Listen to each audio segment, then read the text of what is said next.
মুসলিমদের সবচেয়ে বড় উৎসব হচ্ছে ঈদ। আর ঈদের আনন্দ দ্বিগুণ করতে বড়দের কাছ থেকে পাওয়া ঈদের সালামি সবচেয়ে বেশি গুরুত্ব বহন করে। বাংলাদেশে ঈদের সালামিতে নতুন টাকা দেওয়ার একটি পুরনো রীতি রয়েছে। ছোট বড় সকলের কাছেই এটি খুব পছন্দের। কিন্তু এবছর 2025 সালের ঈদ উল ফিতরে বাংলাদেশ ব্যাংক এবার ঈদে নতুন টাকা না ছাড়ার সিদ্ধান্ত নিয়েছে। সে কারণে খুব চড়া মূল্যে বিভিন্ন স্থান থেকে নতুন টাকা কিনতে হচ্ছে। চলুন দেখি কোন টাকা কত টাকা বেশি দিয়ে এবার ঈদে আপনাকে কিনতে হবে। আপনি যদি একটি 2 টাকার বান্ডিল কিনতে চান, তবে 100 টাকা বেশি দিয়ে মোট 300 টাকায় আপনাকে বান্ডিলটি কিনতে হবে। অপরদিকে 5 টাকার নোটের বান্ডিল কিনতে চান, তবে সেটির মূল্য 500 টাকার পরিবর্তে আপনাকে বেশি দিতে হবে আরও 300 টাকা। মোট 800 টাকা দিয়ে আপনি একটি বান্ডিল নিতে পারবেন।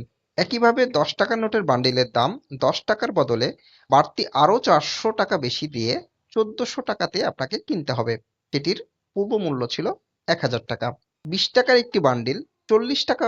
অপরদিকে 20 টাকার একটি বান্ডেল 400 টাকা বাড়তি দিয়ে কিনতে হবে আপনাকে 2400 টাকায়।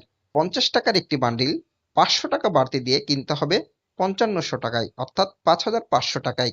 100 টাকার একটি বান্ডিল 600 টাকা বাড়তি দিয়ে আপনাকে কিনতে হবে 10,600 টাকায়।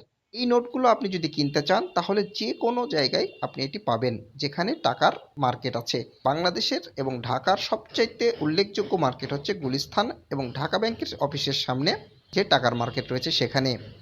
এছাড়াও দেশের বিভিন্ন স্থানে যেখানে টাকার দোকান আছে সেখানে